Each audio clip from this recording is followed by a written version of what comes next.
on this evening, but again, as Mr. Clark has reiterated, This has numerous nothing to do times, with this case, though. This is just a question. I understand your question, I do, I really do.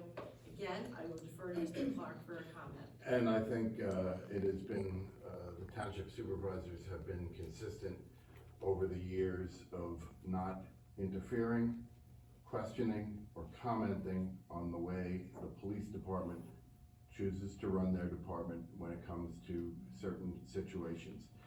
When decisions are made. Excuse me, Ms. Park, when we're trying, excuse me, Ms. Park, sorry, Mr. Clark, we're trying to give you an answer as best we can, so if you could just allow Mr. Clark to finish his statement, you can certainly chime back in as well.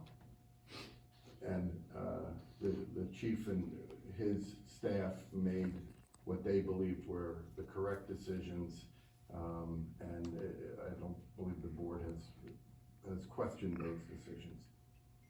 Sir, with all due respect, the police department was aware of what the event was prior to the event. Was riot gear necessary for a public event that in no way, shape, or form was going to turn into a violent situation? I don't understand why in this type of situation, riot gear is necessary. Memorializing the death of a person. Is that normal protocol for the police department? Yes or no question? Again, I'd advise not to be commenting on police protocol and the decisions No, I'm asking you, Mr. Clark. that Chief Lawson and his command staff make.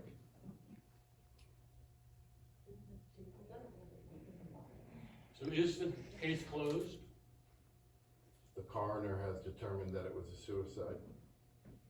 The police department will continue to take any information that it receives that's relevant and will provide it.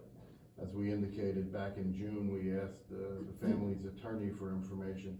That information was provided earlier this month and it's been turned over to the coroner.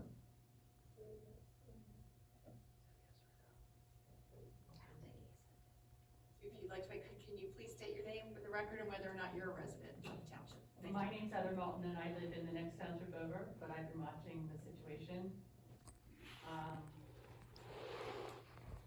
Mrs. Dean has indicated that she was told that the case is still open, so it's really confusing. Yes. And another point is, people in the community, I work with a lot of people in the community, called to ask questions and they were hung up on. Another resident was told that the family is lying. This family has been harassed, has had rocks thrown at their windows, has had horrible things beside losing a family member. And I would just expect better from our community.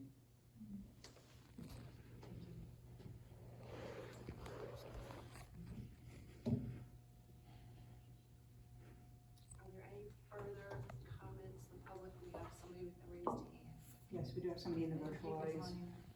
Lori Scott, you can go ahead and unmute your microphone and make a comment. Yes, hi. Again, my name is Lori Scott, and I just have a question I don't recall who made the comment that supervisors have been consistent over the years of not interfering, questioning, or commenting on the way the police department chooses to run their department when it comes to certain situations. And my question is, if it's not the supervisor's job to question these things, whose job is it?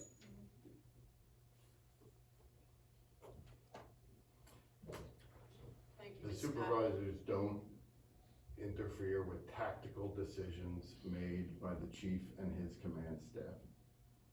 I understand The supervisors have direct oversight over the police department, but they do not question tactical decisions made by the chief and his command staff.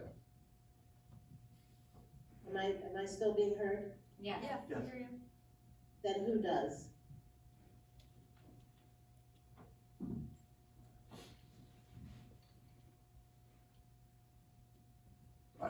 I don't know how to answer that question.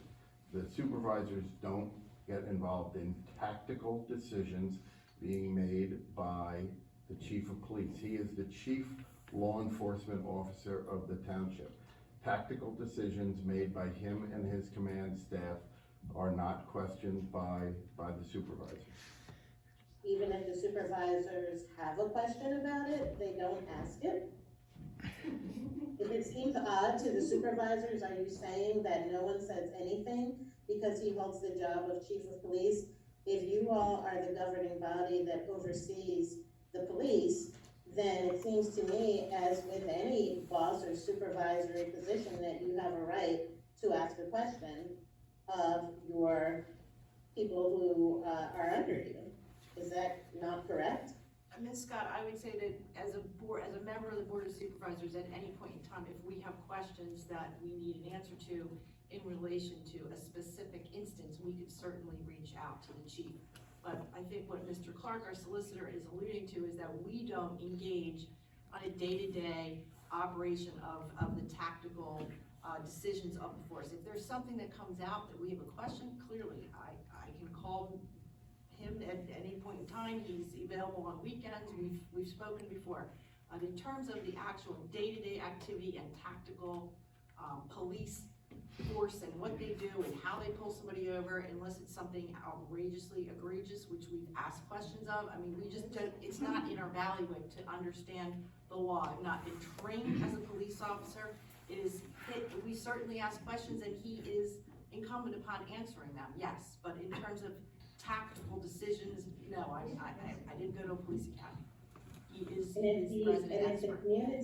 If your community and your residents feel that a certain thing is egregious, then that means that the Board of Supervisors would have a right then and an obligation then to talk to the police chief and say, hey, you know, our residents feel that this is egregious, and let's just have a conversation about, you know, how you made your decision to do whatever it was. Understand your point. Does that not happen? As I've indicated, we're not gonna get actively involved in an ongoing situation. A specific question, yes, I've asked specific questions of the chief. When there is an ongoing investigation like this, and particularly in this case that was related with other agencies, the Montgomery County Coroner's Office, no, it was the chief of police that engaged with the coroner's office and the family when he was expected to do so or asked to do so. Thank you. Thank Gail you. Plant is my name. I wanted to piggyback off. Hi, I'm sorry, could you just say your name one more time for the record? Gail Plant.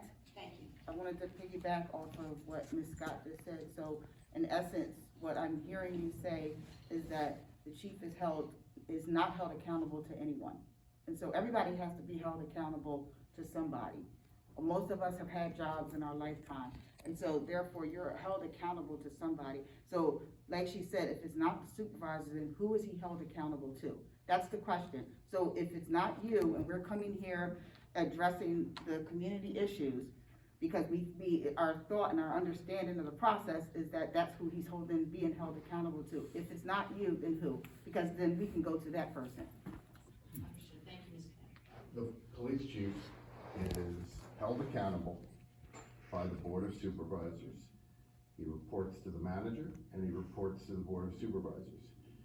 What is happening now is that people are taking the comment that you do not question him on tactical decisions that are made in the operation of the department, and meaning that to say he's not held responsible or accountable for any of his actions. He is held responsible and accountable for his actions, and under the laws of Pennsylvania, if he does something that he's not supposed to do or that violates the Tenure Act, he can be held responsible, disciplined, or even terminated. The comment that I made is that tactical decisions that are made in the field, the board does not question them as they are happening. That does not mean to infer that there are not conversations that may occur at some later time with the chief, but what you are essentially saying is that if the chief has a tactical situation in the township, that he is in control of the police department. That is the way the law lays it out. And the 5 elected civilian members of this board should be not questioning him on a tactical decision that's made in the field. Whether you want to discuss it with him afterwards is your prerogative. If he does something wrong, he can be held accountable.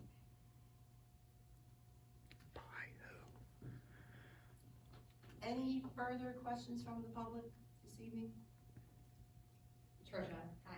Going back to the camera situation, as a taxpayer, how do we go about getting proof? It's been months now of the requests that were made to get it fixed so that we as the public know that it's something that's being taken care of. You can file a right to know request.